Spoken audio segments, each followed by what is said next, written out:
Thank you for clicking on this video. This is a short review from one of our longer episodes that we upload weekly. If you'd like to check out the full episode, we'll put a link in the description and a time card in the video here. But if not, enjoy the episode and thank you for watching. Mentioning Barbie, I guess the next natural step would be Oppenheimer. Mm. Now, Oppenheimer was such a I fucking love this film. Uh, I've seen it 3 times now. As of recording, I just came back from London going to see it at the BFI IMAX, which is their quote, the biggest screen in the country, which it fucking feels like because it's massive. But yes, so I've seen it 3 times. 2 times was like a month ago, and then once today. But I think we will. I would like to dedicate a whole episode to this at some point Absolutely, anyway, even absolutely. Yeah. if it's obviously with Robert, but also maybe more of an analysis video. We'll see. We'll see where the channel goes. But I would like to do that because I have a lot of thoughts on this film, Mhm. uh, and I want any excuse to go see it again. Basically, if they were if there were still tickets to the IMAX screening, I would get more probably. But I do. To be fair, I do have some criticisms or complaints with the IMAX version, Ooh. but when the IMAX version is at its peak, it's probably some of the like clearest, greatest looking like film I've ever seen on that screen. It's unreal. But I'll get back. I'll get to the screen later. Uh, I'll give some criticisms to BFI London. That could be my little soapbox rant. But first, the film. Now, do you want to give? So my little summary is that I fucking love this film, and we discussed this in our top 5 films that we're both big Nolan fans because we're both white and in our 20s, I right? had Dark Knight, you had Interstellar, so Yeah. yeah. And I am Interstellar was in my top 5 films of all time, and actually looking back at my top 5, it would probably be higher on the list to be honest. But Interstellar is just one of my favorite films. Nolan's probably, I wouldn't say my favorite, but I probably have the most respect for Nolan. He's got to be in the contention for like 100%, all 100%. timers now, though, right? Like surely, like I think he already qualified before this film. I think this was his sort of Right. magnum opus. Not to say this is my favorite film of his, because it's not, but I can't Yeah. deny bloody like this is his like It's also, yeah, you I think know that's a good point. It's also very Chris Nolan, right? yeah. And I think that kind of puts some people off. But as Brandon would say before he saw this film, before I saw this film, but he'd seen it first, he was like, "This is just yours, mate. This is your film, mate." Yeah, yeah, And I because was you were like, kind of "Okay, describing it to me, and I was like, "Oh, mate, that just ticks all your boxes." yeah." And this film does indeed. And the thing is, I get, and actually, the more I've watched it, the more I've realized that this doesn't tick everyone's boxes, Mm, and that there's reasons that people maybe don't like this. But when I go into the cinema and I'm watching the film, like this ticks every box that I want, yeah. plus some more. So like, yeah, I just can't sing this thing's praises enough. I'll get into specifics, but like, you want to give your general thoughts on the film since I've given mine. So I went in. I'm not the most knowledgeable guy, right? I don't study history or anything, so I knew barely anything about the real events from the film. All I knew is that Hiroshima got freaking nuked. That's it. That's pretty much it. Honestly, I didn't even know the name of the guy who developed the project. I didn't know what the Manhattan Project was. Didn't know anything. So going in was such a pretty much nothing going in except this is the nuke. So honestly, going in, what I thought was going to be the climax of the film was Hiroshima, but they don't do that, which I'm kind of glad. They're not. That's not the focus. The focus is getting to that, right, and post. So for me, I know I really like the film, and I'm going to rewatch it at some point. But I think I came out of it maybe like a 8.8 or something like that, like a very close to 9. Honestly, I'd probably just give it a 9 if I'm probably just being pretty. But if I'm to focus on tiny little negatives first, just to get them out of the way, is like, and again, I think this is more personal to me rather than the film itself. I think there's a lot of information that you need to have your brain switched on the whole film, or you're gonna kind of lose it. I feel.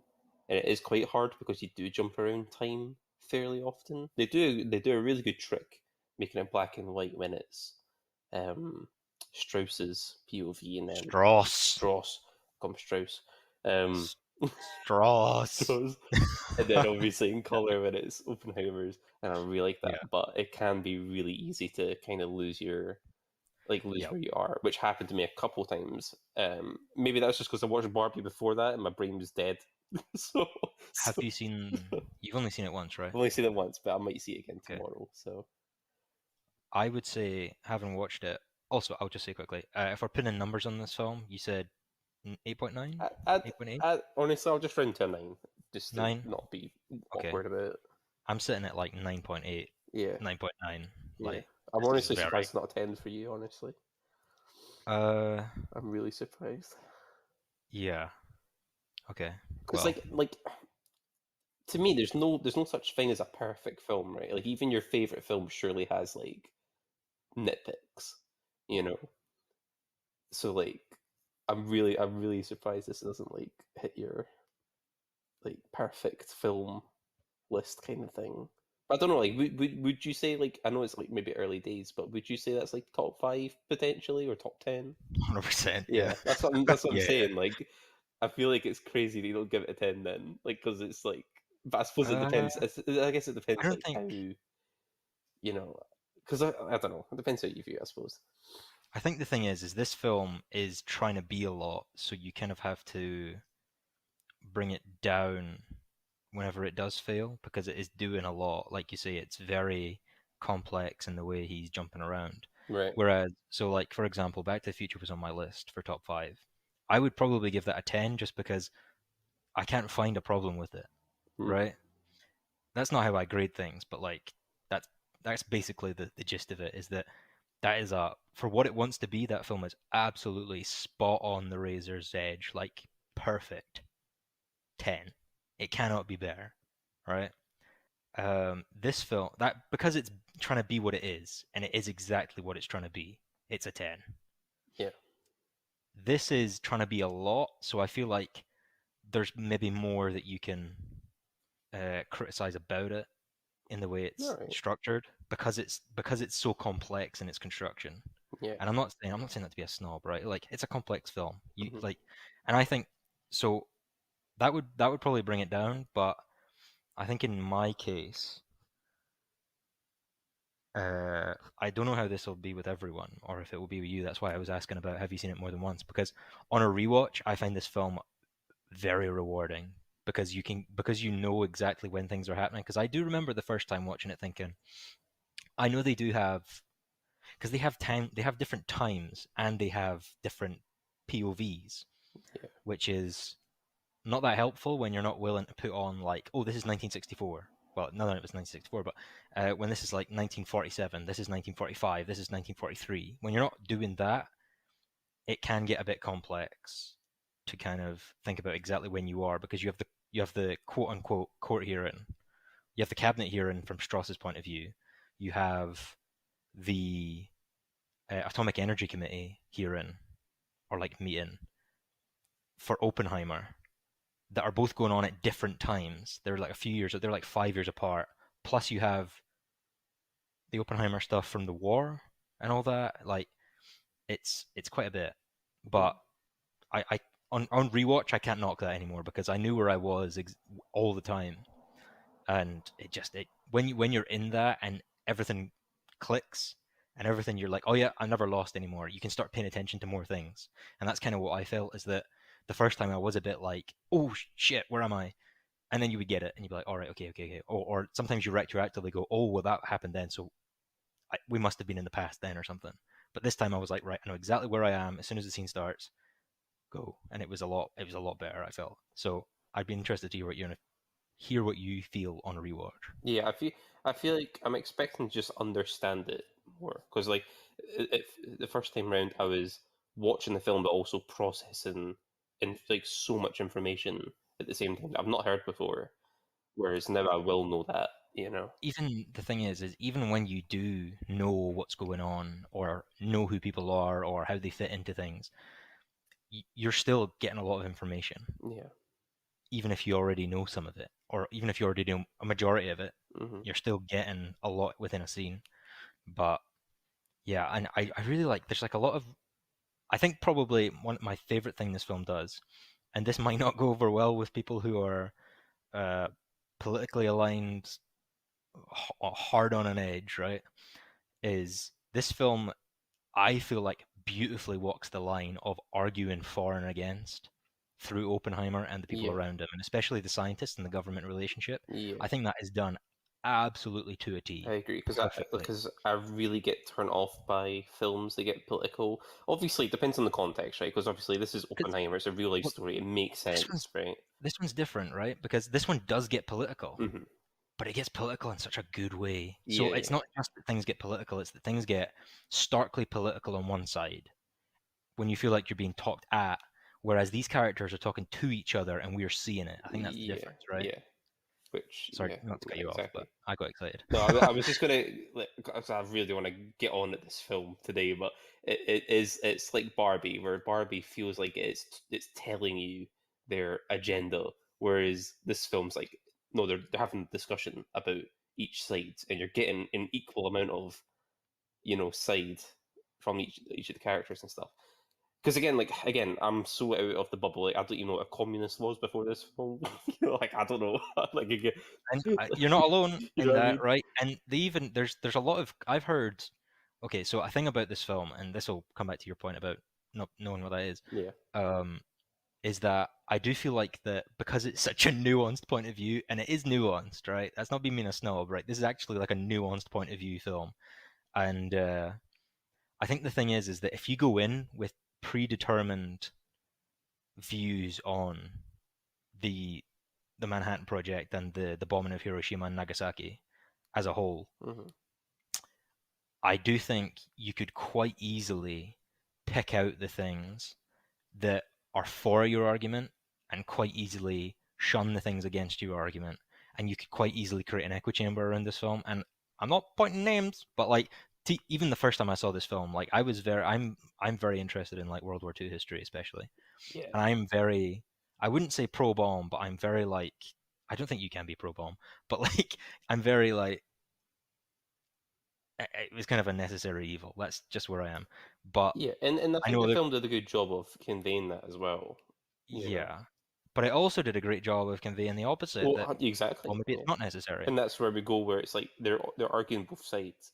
and that's fair You know. enough. And I'll even say, and I'm not like dropping anyone in this, but like the first time I watched it, I was a bit like yeah, like damn, that was rough. But like we know other people. I know of other people in our group that are say have different views on this, and they've come out with a more like reassured in their own values. Whereas this is not like I wouldn't say like it made me think about it again, right? And it makes you think about it in a different context because you're seeing it visually. Mhm.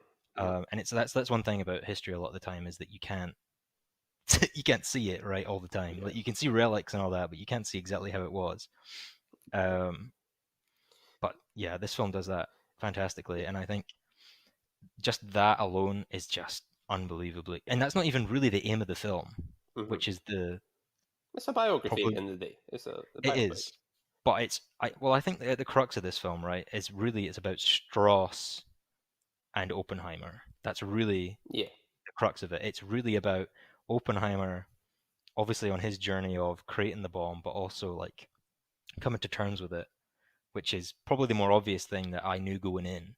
But to be honest, I didn't even know who Strauss was when I went into this film. yeah, Um, and I don't think many people would, to be honest. and I'm not going to forget. So, Yeah, and well, part of that becomes from their performances as well, well, which is honestly, that's my biggest positive out of this film is that pretty much every single performance freaking kills it to the point where I'm seeing a lot of Oscar potential here. Like I'm seeing many nominations going about in this film. Not even just for the acting, just throughout, but acting specifically. Like it's mad, man. And like as I've mentioned before, like I'm getting to script writing and stuff, and just like visualizing the script and hearing about how it's written in POV, and just imagine the actors having to process that and then put that on screen. Like that's a hard job, you know what I mean? So fair play to the actors. Like I don't think this was a situation where, oh, it's a good director, of course it's good. I think the actors 100% pulled their weight in this as well, as you can tell with them completely immersing themselves within the characters. Like I'm not watching Kelly Murphy, I'm watching Robert Oppenheimer. You know what I mean? That's him. I'm not watching. There was not a moment where I thought it was Tony Stark in this film. Like I saw Strauss. You know what I mean? So every and that's insane because it's a freaking stat cast. There's like what would you call them? A stars, A listers, like A listers all over this film. Yet maybe maybe only two of them take me out, and even then they drag me back in. Like after they have their little first scene.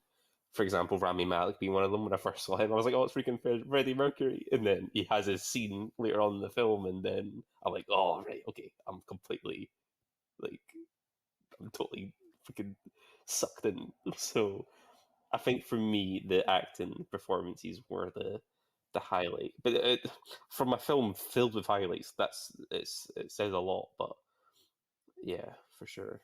I think that's actually a good point to bring up for my next point. Is well, it's kind of a follow on from the last point as well. Is that this is very much a J. Robert Oppenheimer film. This is not about the bomb, and everyone who's seen that now knows that. Yeah, I get the argument because I went to see this with a bunch of group with a bunch of work friends, and they were like, "Oh, the bomb was only on it for like 30 seconds." I'm like, "Yeah." Like I could get why, and 100% the marketing was placed on the bomb, right? yeah. You can't. I don't know how much involvement, if any, Nolan has on that, but obviously marketing the bomb and then having it be like a 3 second thing is a bit of a shame. But But as well, it's like as on being on the marketing team, what you like. That's what people are gonna come. That's what's gonna sell tickets. You know what I mean? Like call it call it false advertising. I wouldn't call it false advertising by any means, but like because that's what hooked me. Is like, oh, this could destroy the world, like that line where he's like, oh, I don't know, near zero. You know, like that line alone got me hooked what do into you this want from film. theory alone? Yeah, Yeah, exactly, man, mate. The freaking script, man, is so good. it's But really good. I will say to there your are point though, on a third watch. Well, okay, I'll get onto criticisms in a bit. I'll log that in my brain, but very much with like Riley Malik and stuff. It's when you're on a rewatch, and I think this is where the rewatch is really helpful. Is that you know that that moment's coming when the scientists behind, well, some of them, not all of them, but some of the scientists, like Dr. Hill, who Rami Malek plays, turn on Strauss because of his actions.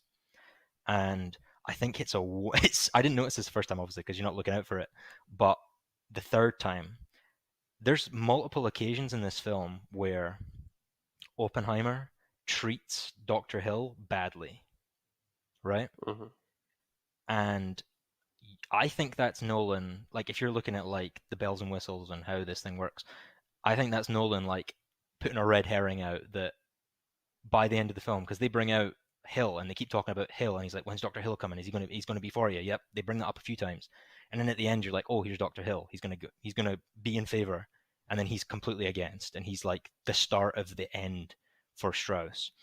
And there's a few moments throughout the film where Oppenheimer isn't a dick to him, but like he puts him in his like he doesn't put him in his place, but he puts him down, right? And I guess he is kind of a dick. That maybe he is a dick to them then.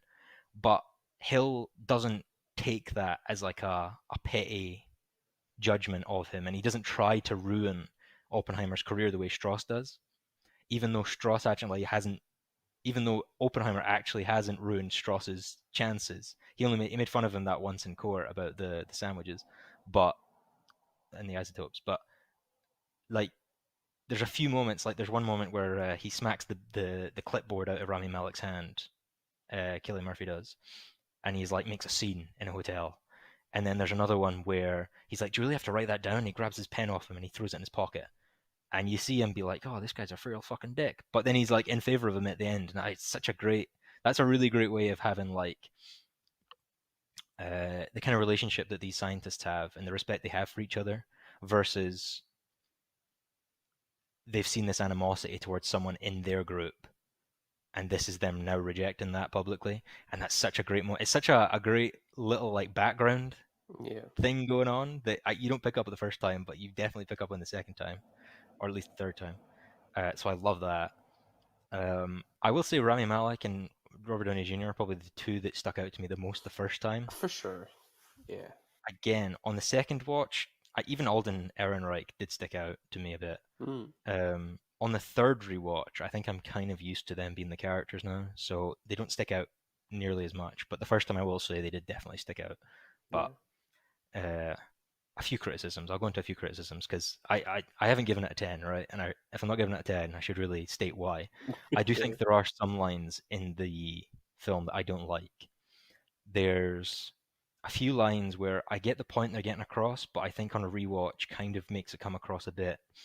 I don't want to, it's definitely not preachy because it's not trying to like send a message. It's just trying to establish Oppenheimer's relationship to the people around him. Mm, And there's a lot of very early in the movie, especially, there's a lot of people going, "Oh, you're bigger than us, Robert. Like you're the biggest thing this world's ever seen, but you just haven't reached your potential yet." And I'm like, you don't need to tell us that. Like we're here for the bomb already. We're already here for the Manhattan Project, and there's a lot. I don't know. I didn't notice it the first time, but definitely today I was a bit like his neighbors like, "Oh, this is the price that you pay for genius," sort of thing.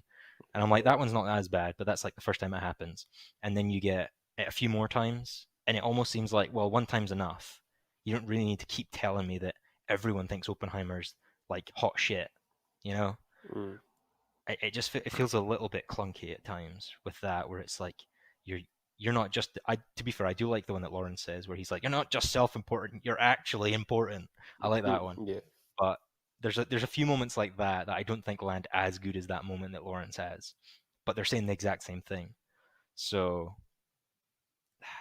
I like I'm not a big fan of some of those. So I'll be harsh and knock a little point off there. But um, but yeah, I definitely. The other thing I think this film just does great is it makes me want to learn more about Oppenheimer. It makes me want to read the book American Prometheus. It makes me want to like know Yeah. more. And that's what the book's based off, right? From Nolan reading that book, right? Yes, Yeah. Yeah, man. I also want to give a shout out to the score. Freaking our boy. mate. Ludwig Göransson has been knocking it out of the park with everything, Yeah, man. everything. And keep in mind, like Nolan usually has Hans Zimmer, right? That's usually his boy, but now Well, hand it's handpicked, um, Ludwig. mad, man. And honestly, freaking, I didn't feel a big difference in uh in what would you call it? Bugger. Completely lost all my train of thought. Um, What do you mean between Hans Zimmer and like Ludwig Göransson? like I mean like difference in wait, cut this part. um, what's the word I'm trying to think of? Style? Nah, not style. Just, No? just like it's like there you would expect it not to be as good as Hans Zimmer, but honestly, like it might be one of my favorite Upper Nolan part. scores. You know? Yeah, I will say like the moments where he's thinking kind of on screen Yeah. are like incredible. It's when the tension builds, like those scenes as well. Where you're like, oh, Yeah, but there's no payoff in the theme. You know, it keeps you going, and I love that. You know, yeah, there's no and I will there's no say like big, oh, this is the iconic moment of the song. There's none of that. right. You know, it just keeps going. But that's like I'm assuming that's where he's trying to represent what's going on in Oppenheimer's brain. Like it never stops. It just keeps flowing. You know what I mean? It never goes to sleep. And as we can see from those dreams that he has or visions where he's just there's constant. Obviously, I did not fully understand what was going on. I just assumed he's just dreaming with science. But, Yeah, but but I think that's a really like I don't know if that's been done before as well. Like yeah, I've never seen that in at least a mainstream all film. practical as well. So cool, man. Um, I will say I'm not entirely sure if this film is all practical. I'll be fucking amazed. I do think he's been very specific in his language. That quote where he says there are no like computer generated shots, right? Mm, And that is ambiguous enough, I think, that people have taken it as, or he maybe has said as there's no CG in this film. I don't think, obviously, that's not been clarified, and I don't know why that is, but No, I don't think that means there are no CG elements in this film. I think that means there are no solely CG elements in that film, like solely CG shots. I think there's definitely been, if there's not, I wouldn't say definitely. I think there's probably not been no CG touch-ups to anything. Right. Because the other thing is as well, I know that prosthetics are really good and all that, and the makeup's amazing in the film. Hmm. But like watching it again with like very young Cillian Murphy, like I wouldn't be surprised if there's some very light de-aging going on as well, Right. I see. because he does look very young and stuff like that. And like that could be a product of the makeup department, and if it is, like like good fucking job. But I also wouldn't be surprised if there was a bit of like digital nip and tuck in with those forehead lines and all that. But yeah, and I especially like like you're saying, like the thoughts going on, and then I really like how they start off in like pitch blackness, and it's him in his bed, and he's like, "Oh, I was like having trouble with thinking about the universe, and it was like really getting to me." Yeah. And he's in his bed, and then gradually he starts to kind of integrate it, where he like opens his eyes and he sees it in the real world. It's not just in like absent blackness anymore, and that's kind of I take that as him kind of establishing his ideas and starting to come to terms with them, and starting to come to terms with how to live your life and have those ideas, Yeah. sort of thing. But yeah, I love that. I also really love I think the opening shot and the final shot, The final shot. Yeah, man. Oh. unbelievable. Oh. But the opening shot is like it's just a puddle, right, with like little raindrops. Mm. But at the very end of the film, there's also a pond with little raindrops when he's with Einstein. But there's also a moment in and this isn't like this isn't some miraculous thing that I've discovered. This is like clearly in the film. Um, there's a moment where he's looking at the map for, I think they're discussing the H bomb, and they're circling targets in Russia, and he looks at the map and he sees like raindrops on the map, and they look like the raindrops he's looking at in the pond or in the puddle.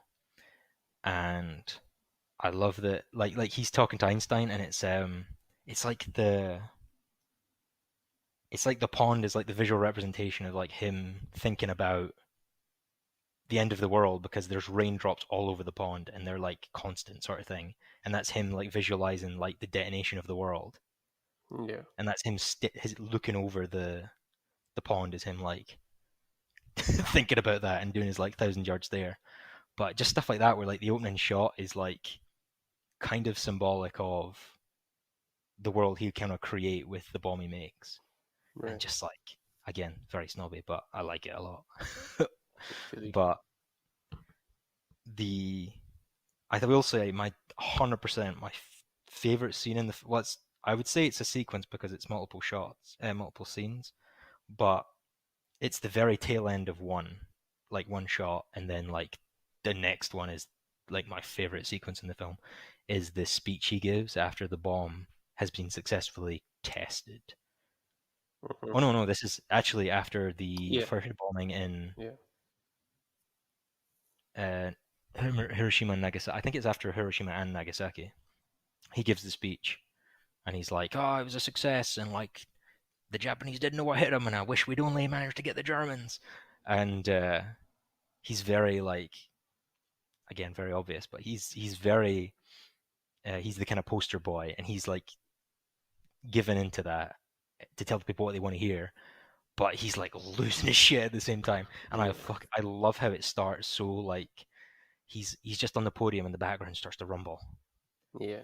and you get that amazing score. And I will say, apart from the score as well, the sound effects and the sound design in this film are fucking amazing, like fantastic. Like there's a few times where I specifically noticed it, and I was like, "Holy shit, that is some real good sound design." Yeah. And I don't know if this is controversial. I will say this. This could be totally wrong. I think I would rather have better audio in a film than better visuals. Interesting. I think if you put like IMAX level audio in regular cinema screens, your experience would be much more elevated than if you had weaker audio but a much better screen. That's interesting. I think I Yeah. think that's my view at the moment, because when I went, I've seen a few films in IMAX now, and the only scenes that I find memorable in terms of IMAX, not the only scenes, but definitely some scenes that I find very memorable in IMAX are scenes where the audio is very like all encompassed by the sound system. It's very deep in the bass. Like this film has a lot of bass, and like especially with the pattern of the footsteps on Mhm. the bleachers. When you're in IMAX, you can like hear individual footsteps. It's not just a noise; it's like a total rumble, and you can feel all of it. And you can Yeah. feel like individual. You can hear like individual noises and how they're different, and it's really weird compared to just like you've seen it in normal cinema, and it's just like it's just a general rumble. Mhm. But I will say as well, I did notice this is that when they do the rumble, obviously this is not again, this is I think this is semi obvious, but that whole experience is a replication of the bomb, right? Right. That whole sequence is him when he's thinking about the bomb and coming to terms with it. That whole sequence is the bomb happening, because when you and he makes this very obvious, I think, is that when he's on the podium and the light flashes and everyone disappears and it goes silent. That's exactly what happens when the bomb first detonates. Is that you see a flash of light and it goes silent, and then the sound of the crowd comes back and it's like, and that is the sound, the shockwave hitting the people in the bunkers, and that's the replication of that. And you have the pitter patter, and he gets that in his head, and that's like the after shock, like the after echo of the bomb that kind of lingers, and it's all very like that whole sequence is a replication of the bomb in like audio and visually in his head, which I love. And that scene in general, I think that is 100%. That is one of my favorite scenes in cinema now, Damn. not just this film. And because every time I watch it, I'm like, yeah, fuck yeah, America, yes. And then like within seconds, I have a lump in my throat, and I'm like, oh my god, Yeah. like no, every time, even when I know it's coming, I'm like, yes, and then oh fuck. Um, but yeah, that's unreal how good that scene is. But I think the scene just before that I referenced was it's when the first time in this film that really sets me off is when he phones Emilia Clarke. He phones his wife and he says, "Take in the sheets," and you see her face, Emily and that Blunt. yeah, that gets me so hard when you see her face and you're Mm. like, "Oh shit!" Like it's real. Yeah, Yeah. it's so I good. want to give a shout out to bloody Matt Damon in this film as well because he was one of my favorites. Too like so Yeah, much passion, so much passion in his lines. he gets a lot of the humor as well, He which does. he He handles does. really well. Uh, Also, another shout out, Jason Clark. He was freaking sick in this film as well. I totally bought him as like the annoying lawyer dude, who's just like asking the tough questions, putting you into yeah, like tricky Roger Rob. situations and stuff. So good. Honestly, those were probably my favorite scenes. Um, him sort of questioning them and stuff, and then Emily Blunt kind of Uno cards it. Yeah, yeah, yeah. Again in that scene, you have the flash of light, you have the silence, and then you have the shouting going on, right? Mm, Where that becomes the rumble of the bomb. And I think I don't know if what I took out of it when I saw it the third time was that those are kind of representations of the Hiroshima and Nagasaki bombs. Is that there are three detonations in this film that we see. Two of them are in Oppenheimer's head. right. The first one we actually see is the Trinity test. The second one is the podium sequence, and the third one is when he's in the room. You get three flashes in this film, so like that's kind of in my head is that the first one is the test, the Trinity test, the real one. The second one is like Hiroshima, and the third one's Nagasaki. Yeah. Yeah. So I don't know if that's. I would assume that's intent. I Interesting. don't know if it's a coincidence, but I'm going to say that's intentional Yeah. because there's three bombs that got detonated, and there's three bombs in this film, quote unquote, like Mm, bomb sequences. But I love that. I love it. Speaking of Roger Robb in that scene as well, I love that scene where he starts to like he gets the flash in that room as well, and then like he has the anger, like the aggressive Roger Robb coming at him, yeah. and then it flicks back to him just like normal. I love that scene as well. But yeah, I think they were amazing. I even just like the background, the guy in the committee, the chair, and you can see clues of him because again going into the third watch, he's going to be the one that votes in favor of Oppenheimer, and the other two aren't. If you watch them in the background, even in shots that they're kind of out of focus in, you can see him like nodding along and kind of getting the idea, and he's a bit like, yeah, we are treating this guy unfairly. And the other Yeah. two are just like, nah, we're just here to just this is what we're here to do. We're gonna do it, you know. Right. Right. And there's a few lines in this that I really like. Like you can tell, you can tell Nolan's one of those directors that doesn't bite off more than he can chew intellectually. Hmm. Is that he's not just using phrases where he thinks they fit. Like he knows what these terms mean. He knows what a communist is, and he knows how to make joke about. Because like one of the jokes about the communist is like he asks her, "Oh, he says something about there being a difference between intellectual communists and the average communist," and she's like, "Oh, I can't tell you the difference between that." And then the Right. guy laughs. And you know what I mean? It's like a very like if you, it's a very if you don't, it's still a joke. You might not get it, but if you know how the Americans view communism, especially in the 40s and 50s, it is quite funny. But I really like that joke. Yeah, Uh, in fact, that's something I want to bring up as well. Is I think the sort of set design and the presentation of that era is fantastic. There's not a single moment where I don't feel like it's set in the 40s. You know, it's flawless so to the done. point that nothing about the film takes you out. Yeah. Yep. And I think kind of the way I've been viewing the podcast is kind of the same. Is I want it to be like when I'm in my head, I'm like, the only reason someone should be clicking off this is because we're not interested. Like there Yeah. should be nothing else in the way, right? And I think that's what this film does really well is that nothing gets in the way. And that's kind of I would say semi rare nowadays. Is there's always even in a really good film, there's always at least like one scene in the way where you're like, ah, Right. like the first one that springs to mind is like the weird like women Avengers assemble in Endgame. And it's not like Right. I don't get annoyed by it, but I'm a bit like, yeah, I get taken out. I get taken out of the big alien space battle because women women are in the same place in the I battle. get what you mean. Yeah. Like, I'm not making a statement. That's just how I feel, No, right? I get what you mean. But It's just like a random yeah, kind of thing or that happened. in the film, that film's loaded with CGI, and some of it looks great and some of it doesn't. You know, Yeah. and I would say like the Pepper Potts stuff doesn't look great. Yeah. She doesn't look great in that suit, uh, and that kind of takes you out a bit. And it's like you have all these little things going on that make take you out, and this film has none of them, Hmm. Yeah. and it does it on a budget a third of the size, Mad. which is mad. I cannot believe this is $100 million film.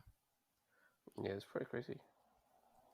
But yeah, I would say I don't know, like I don't know if I could recommend this film to everyone, but if I don't, I feel like I'm not doing my doing it justice, I you know know? Like, exactly what you mean because honestly, I don't think it is for everyone, as we know, because some of our friend group liked it, but nowhere near as much as we did.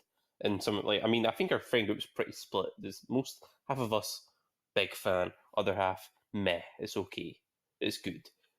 You know, no one's saying it's bad. I feel like you're actually stupid if you're gonna yeah. say it's a bad film. Like, you know what I mean? Like, I'm not calling it perfect or anything, but to actively say it's a bad film, I think you're off your nut. You know, like, come on now. Um, but yeah, man, yeah, I'm really happy that I saw the film for sure. It's my only regret is seeing it second after Bart because I feel like if I went in with my brain like fresh, I would have enjoyed it more. But that's why I might rewatch it tomorrow anyway, just to get that second Yep. experience. So, And I will say, I did say I would come back to a criticism of the BFI cinema. no, So the IMAX experience I had. So I went to the BFI IMAX 70 millimeter film print that they're actually rolling. And one I do really like the when you're sitting there, and I really like hearing the projector go. Like you can hear it spinning. mm, I like that. But it did take. It was weird. It was like it took a few minutes for my eyes to adjust to it being film. It was a bit like uh, I don't know how to explain it. It was a bit. It almost felt like a strobe light a little bit. I don't know if that's a product of the cinema, an issue with the cinema, or if that's just how films are. Um, but I don't think to my knowledge I've ever seen an actual non-digital film in the cinema. I right, don't think. But it took a few minutes to my eyes to adjust, and then the cinema is very it's a very tall screen, and it almost feels like more of a 4:3 aspect ratio at times because it's a very square screen rather than a very like cinematic like 16 by 9 mm, um, that you're kind of used to. But one thing is one of the big marketing things about the IMAX was that they said this entire thing was filmed on IMAX cameras, right? And not a lot of this film utilizes the full aspect ratio and the full size of the cinema screen, where it got to the point where there was like entire scenes that were just like taken up. Like if you cut off the top and bottom, it would probably be just over half the screen. Right. And it was a bit, I was a bit confused. I don't know if that was just my expectations being too high because I've never seen an IMAX film in that aspect before on a screen that big. But my interpretation was that, like, because the first scene is it opens on the full screen being utilized, and like a lot of the start of the film is for the first few minutes, but then it just goes back to kind of normal. It looks like a normal enough screen, and it really confused me because I was like, the best shots in the film and my favorite shots in the film seen in IMAX were all the ones that used the whole screen. So I don't really understand why they wouldn't stick to that the whole time. I see. I don't know. It really confused me. Uh, I guess maybe some of the shots would look a bit wonky because it's very square and it's very like focused on the center of the screen because and that tended to be when it was used is that whenever you had the kind of establishing shot in a landscape it was used, or if you had a very close up shot of like Killian Murphy or Robert Downey Jr. and they were like center screen, that tended to be when it was used. But because your screen's so tall, your your kind of aspect ratio is jumping around a large amount, and I found that a little bit jarring at times. And I kind of wish it had just used the whole thing all the time. But I don't know if that would look as good, but that's what I thought it was going to be. So I don't know. I'd be lying if I said I wasn't a little bit disappointed in that. Yeah. But the shots that do use, like I said, the shots that do use the full screen, they were amazing. They were unbelievable, and they are by far the clearest, like best looking things I've ever seen on a screen ever. And the score coming through and the sound effects coming through the sound system there was amazing. So that's kind of why I say like I think the sound system does a lot, and I think especially the cinema we used to go to, and this is not me rapping on them, but the cinema we used to go to, there was always audio issues in my opinion, Yeah. Yeah. Yeah.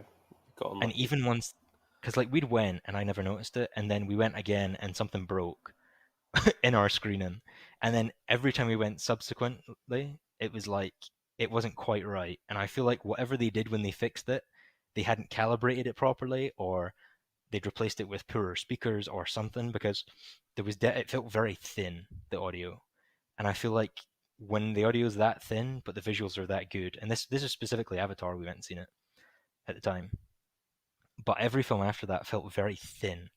And then when you get in an IMAX cinema and it's very like bassy, like this film's very bassy, especially the score at times, and like the bomb, like big impact moments, like the bomb, stuff like that. Those are I think you need the really good sound system. You need it to be, and it really. I'm not saying you like maybe you don't need it, but it really elevates the experience for me. And I feel like a lot of cinemas are very concerned with we need IMAX screens and we need 4DX and we need this and we need that and we need Dolby Atmos and all that. And it's like maybe you just need a better fucking sound system, mate. Because whenever you have a good sound system is when I have the best experience in the cinema. Yeah. Um, I like a good Freaking audio. Top Gun It Mavericks. is That's my favorite sound right. experience in a film. Like that took me in. Like, oh, the freaking seats were vibrating and everything. Yeah, and that's what I mean. Like that, it's great, right? Yeah. But like, I think a lot of cinemas sleep on that, even though they call themselves IMAX. That I don't think that should come with the experience. Yeah. Mm, Uh, there's my soapbox. But again, I did say we would spend. I think we could probably easily do an episode on Oppenheimer. definitely. Although